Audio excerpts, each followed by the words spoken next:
Halo anak-anak, hari ini kita ketemu lagi di materi yang baru yaitu tentang ekosistem. Sekarang, coba kalian perhatikan gambar ini. Di sini, kalian bisa menemukan banyak sekali jenis hewan maupun tumbuhan. Setiap makhluk hidup memiliki lingkungan hidup yang sesuai untuk hidupnya. Ikan mujair hidup di perairan air tawar. Ikan hiu hidup di laut. Cacing tanah hidup di tanah yang lembab. Dan kuda hidup di darat. Ikan yang biasa hidup di air, lambat laun akan mati bila dipindahkan ke darat. Sebaliknya, hewan yang hidup di darat tidak dapat hidup di air. Demikian pula dengan tumbuhan. Ada tumbuhan yang hanya dapat hidup di daerah kering, namun ada pula tumbuhan yang lebih cocok hidup di daerah lembab. Jadi, lingkungan hidup harus sesuai dengan persyaratan hidup dari makhluk hidup yang menghuninya. Komponen ekosistem. Suatu ekosistem tersusun atas komponen hidup atau sering kita sebut dengan biotik dan komponen tak hidup atau abiotik yang saling berinteraksi dan mempengaruhi. Sekarang kita akan membahas komponen abiotik. Yang pertama adalah air. Air ini sangat penting bagi kehidupan karena hampir 85% tubuh makhluk hidup berupa air. Yang kedua adalah tanah. Organisme memerlukan tanah karena merupakan tempat tumbuhnya tumbuhan-tumbuhan atau tempat berpijak dan berdiamnya binatang dan manusia. Yang ketiga, udara. Yang mempengaruhi udara di sini adalah kelembapan, suhu, curah hujan, dan kandungan udara. Dan yang terakhir adalah cahaya matahari. Karena selain sebagai sumber energi di bumi, cahaya matahari juga mempunyai peranan yang sangat penting untuk mengatur tingkah laku organisme. Ada organisme yang aktif di siang hari, dan ada juga organisme yang aktif di malam hari. Komponen biotik. Yang pertama adalah produsen. Produsen adalah organisme yang dapat menghasilkan zat makanan organik dari zat anorganik yang disebut dengan organisme autotrof atau organisme yang dapat membuat makanan sendiri melalui proses fotosintesis. Contohnya adalah semua tumbuhan hijau yang dapat berfotosintesis. Yang kedua adalah konsumen. Konsumen tidak dapat mengubah zat anorganik menjadi zat organik, sehingga dalam mendapatkan makanan, dia akan memakan organisme lain yang disebut dengan organisme heterotrof atau organisme yang tidak dapat membuat makanan sendiri. Yang termasuk kepada konsumen yaitu yang pertama adalah herbivora, yaitu pemakan tumbuhan. Contohnya adalah sapi, kemudian kambing, dan lain-lain. Yang kedua adalah karnivora, yaitu organisme pemakan hewan. Contohnya adalah harimau, singa, dan lain-lain. Yang ketiga adalah omnivora, yaitu pemakan tumbuhan dan hewan. Contohnya adalah beruang, orangutan, ayam, dan lain-lain. Yang keempat adalah scavenger, yaitu pemakan bangkai hewan yang masih utuh. Contohnya adalah burung pemakan bangkai. Kemudian detrivora, yaitu pemakan sisa organisme yang lain yang telah mati. Misalnya cacing tanah, rayap, dan serangga tanah. Yang terakhir adalah decomposer, yaitu organisme yang mampu menguraikan sampah organik seperti sisa-sisa tubuh hewan dan tumbuhan menjadi bahan-bahan anorganik. Contohnya adalah bakteri dan juga jamur. Sekarang kita akan membahas satuan-satuan dalam ekosistem. Setiap organisme memerlukan tempat tinggalnya masing-masing. Tempat organisme hidup dan berkembang biak disebut dengan habitat. Di dalam habitatnya, organisme senantiasa berinteraksi dengan lingkungannya, yang disebut dengan ekosistem. Ekosistem ini terdiri dari satuan-satuan ekosistem yang saling berinteraksi, yang dimulai dari individu, populasi, komunitas, ekosistem, bioma, dan biosfer. Sekarang kita akan membahas tentang pengertian dan contoh dari masing-masing satuan ekosistem. Yang pertama adalah individu, yaitu satuan makhluk hidup tunggal. Contohnya seekor burung, sebatang padi, seekor semut, seekor kucing, dan seterusnya. Yang kedua, populasi, yaitu kumpulan individu sejenis. Perhatikan di sini adalah individu yang sejenis dalam tempat tertentu. Contohnya sekumpulan burung, seladang padi, atau sekumpulan tikus di sawah. Kemudian yang ketiga adalah komunitas, yaitu kumpulan populasi yang berbeda jenis dalam tempat tertentu. Contohnya komunitas sawah dihuni oleh populasi padi, populasi tikus, dan populasi burung. Kemudian ekosistem, yaitu interaksi antara anggota komunitas dengan komponen biotik maupun abiotiknya.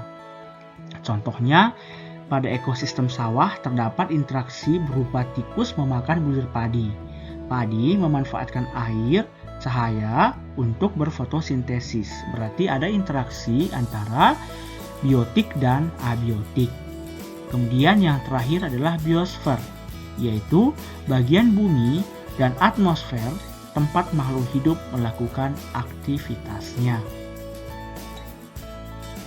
Pola interaksi dalam ekosistem. Yang pertama adalah netralisme, ya, sesuai dengan asal katanya adalah netral, yaitu hubungan yang tidak saling mempengaruhi meskipun organisme-organisme hidup pada habitat yang sama. Kalian perhatikan di sini ada ayam dan ada sapi. Ini adalah termasuk netralisme karena tidak ada yang diuntungkan dan tidak ada juga yang dirugikan. Pada gambar yang kedua, ini ada gajah dan jerapah. Ini juga sama, tidak ada yang diuntungkan dan tidak ada yang dirugikan. Yang kedua adalah berkompetisi, sesuai dengan namanya, yaitu kompetisi atau bersaing, yaitu bentuk interaksi antar individu sejenis atau antar populasi di mana individu atau populasi tersebut bersaing mendapatkan sarana untuk tumbuh dan berkembang. Ini contohnya di gambar yang pertama ini, yaitu kompetisi antara singa jantan. Biasanya ini adalah untuk mempertahankan daerah kekuasaan atau juga biasanya terjadi pada proses perkawinan. Kemudian di gambar yang kedua, di sini ada kompetisi antara harimau dengan singa. Oke, ini biasanya juga sama ya, ini bisa memperebutkan makanan atau juga daerah kekuasaan. Gambar yang ketiga, ini ada kompetisi antara singa dengan hyena. Ini juga sama ya. Ini juga bisa berkompetisi karena kekuasaan atau bisa juga karena makanan. Yang ketiga adalah predasi, yaitu interaksi antara pemangsa dan mangsa. Pemangsa adalah hewan yang memangsa atau memakan, sedangkan mangsa adalah hewan yang dimangsa atau dimakan. Berarti untuk predasi ini ada satu yang diuntungkan dan yang lain dirugikan. Perhatikan di gambar yang pertama, di sini ada harimau sedang memangsa rusa. Ya, kemudian yang kedua, ini ada burung elang sedang memangsa tikus. Ya, ini berarti terjadi predasi. Yang keempat adalah parasitisme. Ya, di sini berarti satu organisme mendapatkan keuntungan, sedangkan organisme yang lain dirugikan. Contohnya ini adalah yang gambar pertama ada tali putri yang ada di ranting pohon. Ya, tali putri diuntungkan, sedangkan yang pohonnya dirugikan. Yang kedua, ini ada ulat dan daun. Ulatnya diuntungkan karena dia makan dari daun, sedangkan daunnya atau tumbuhannya mengalami kerugian. Yang kelima, yaitu mutualisme, yaitu sama-sama diuntungkan. Ini contohnya adalah di gambar pertama ada kupu-kupu dan bunga. Ya, ini terjadi proses penyerbukan. Yang kedua adalah antara kerbau dengan burung jalak. Ya, ini adalah contoh dari simbiosis mutualisme. Yang keenam adalah komensalisme. Ya, ini berarti satu organisme diuntungkan, sedangkan satu lagi tidak berpengaruh. Artinya tidak diuntungkan maupun dirugikan. Contohnya adalah yang gambar pertama ini antara ikan hiu dengan ikan remora. Ikan hiu tidak diuntungkan maupun dirugikan, sedangkan ikan remora ini bisa mendapatkan sisa-sisa makanan. Yang kedua ini adalah anggrek dengan pohon. Pohon tidak dirugikan maupun tidak diuntungkan, sedangkan anggrek ini diuntungkan karena dia bisa memiliki tempat tinggal. Yang ketiga ini adalah gambar paku yang ada di pohon. Pakunya diuntungkan, sedangkan pohonnya tidak diuntungkan maupun dirugikan juga. Yang ketujuh adalah amensalisme atau antibiosis. Ini adalah interaksi di mana satu organisme menghambat pertumbuhan organisme lain. Contohnya ini adalah gulma dengan tanaman padi. Tanaman gulma ini menghambat pertumbuhan tanaman padi.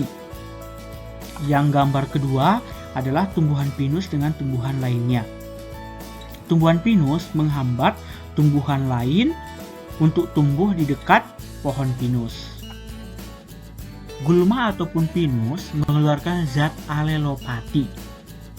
Zat inilah yang menyebabkan tumbuhan lainnya tidak bisa tumbuh karena zat alelopati ini menghambat pertumbuhan tumbuhan yang lain. Kita akan membahas materi saling ketergantungan di antara komponen biotik sesuai dengan judulnya, yaitu saling ketergantungan. Ya, di dalam ekosistem akan selalu ditemukan yang namanya produsen, ya, kemudian konsumen dan juga pengurai. Ketiga komponen ini selalu saling ketergantungan. Nanti akan kita bahas satu persatu. Yang pertama adalah rantai makanan, yaitu proses perpindahan energi melalui peristiwa makan dan dimakan yang membentuk rangkaian tertentu. Contohnya adalah produsen ini dimakan oleh konsumen 1. Konsumen 1 dimakan oleh konsumen 2. Konsumen 2 dimakan oleh konsumen 3 atau konsumen puncak. Sekarang kita lihat contohnya. Di sini ada produsen yaitu tumbuhan. Kemudian tumbuhan ini dimakan oleh konsumen 1 yaitu tikus. Kemudian tikus atau konsumen 1 ini dimakan oleh ular yang berperan sebagai konsumen 2. Kemudian ular ini dimakan oleh burung elang yang berperan sebagai konsumen 3. Dan burung elang ini akan mati dan akan diuraikan oleh dekomposer. Ya, ini adalah contoh yang lain. Ini juga masih contoh rantai makanan. Kalian bisa perhatikan dari arah panah. Yang kedua adalah jaring-jaring makanan, yaitu sekumpulan rantai makanan yang saling berhubungan membentuk semacam jaring. Ini kalian perhatikan, ini adalah contoh jaring-jaring makanan. Di sini, ya, di gambar ini kalian bisa menemukan cukup banyak rantai makanan di sini. Dari gambar ini kita akan lihat beberapa contoh rantai makanan yang terbentuk. Misalnya, tumbuhan dan rumput ini dimakan oleh tikus. Kemudian tikus dimakan oleh ular. Ular dimakan oleh burung elang. Ini satu rantai makanan. Kemudian yang kedua, ya, kita lihat lagi. Ini masih yang sama, tumbuhan dan rumput dimakan oleh tikus. Kemudian tikus ini dimakan oleh burung elang. Atau contoh yang lain, misalnya ini tumbuhan dan rumput ini dimakan oleh burung gereja. Kemudian burung gereja ini dimakan oleh burung elang, dan seterusnya. Yang ketiga adalah piramida makanan, yaitu gambaran piramida yang menunjukkan perbandingan makanan antara produsen, konsumen 1, konsumen 2, sampai dengan konsumen puncak. Kalian bisa perhatikan di sini ada tingkatan tropik 1 sampai ke 4. Kalian bisa lihat di tropik 1 ini paling banyak. Di sini berarti adalah produsen. Kemudian tropik 2 semakin sedikit, atau di sini adalah konsumen 1. Kemudian di tropik 3 semakin sedikit lagi, yaitu konsumen 2. Dan yang terakhir di sini, tingkatan tropik 4 atau konsumen 3, ini adalah puncaknya, ini adalah paling sedikit. Aliran energi.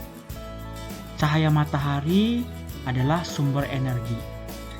Tumbuhan hijau memanfaatkan energi cahaya untuk menghasilkan energi kimia berupa karbohidrat. Biasanya tumbuhan hijau ini hanya dapat menyerap sekitar 1% energi cahaya matahari. Apabila tumbuhan hijau dimakan oleh herbivora, maka zat makanan yang terdapat di dalam tumbuhan hijau berpindah ke tubuh herbivora. Berarti terjadi perpindahan energi dari tumbuhan hijau ke tubuh herbivora. Begitu seterusnya sampai konsumen terakhir atau konsumen puncak. Ini adalah skema perpindahan energi. Kalian bisa lihat energi yang dihasilkan oleh matahari diserap oleh produsen, kemudian pindah ke konsumen, ke pengurai, dan terbentuk nutrisi anorganik. Hal yang harus kalian ingat adalah arus energi bukan merupakan siklus atau daur. Arus energi merupakan arus satu arah, yaitu dari cahaya matahari, kemudian di jaring-jaring makanan, dan menghasilkan panas. Energi yang berubah menjadi energi panas akan tersebar ke lingkungan dan tidak termanfaatkan lagi. Perpindahan energi di sini tidak mungkin dapat 100% efisien, karena sebagian energi akan terbuang melalui proses respirasi, gerak, panas, dan ekskresi pada makhluk hidup. Ini adalah piramida yang menggambarkan tingkatan trofik dengan energi yang digunakan. Kalian bisa lihat energi yang digunakan dari produsen sampai kepada konsumen tersier atau konsumen puncak, ini aliran energinya semakin kecil. Karena semakin jauh jarak transfer energinya, semakin kecil aliran energi di dalam ekosistem tersebut. Karnivor puncak atau konsumen tersier merupakan hewan yang rawan punah karena dia hanya mendapatkan aliran energi yang paling kecil. Dalam rantai makanan, hanya sekitar 10% energi yang dapat dimanfaatkan oleh tingkat trofik berikutnya. Sedangkan 90% energi akan terbuang ke lingkungan. Jika kemudian konsumen 1 dimakan konsumen 2, konsumen 2 tersebut hanya akan memanfaatkan 10% energi yang ada dalam konsumen 1. Sedangkan 90% yang lain terbuang ke lingkungan dalam bentuk panas. Demikian seterusnya. Ini berarti energi menyusut sebesar 90% pada setiap tingkat trofik yang lebih tinggi. Jadi, semakin jauh jarak transfer energi, semakin kecil aliran energinya. Demikianlah pembahasan kita tentang materi ekosistem. Semoga kalian bisa memahaminya dengan baik dan selamat belajar.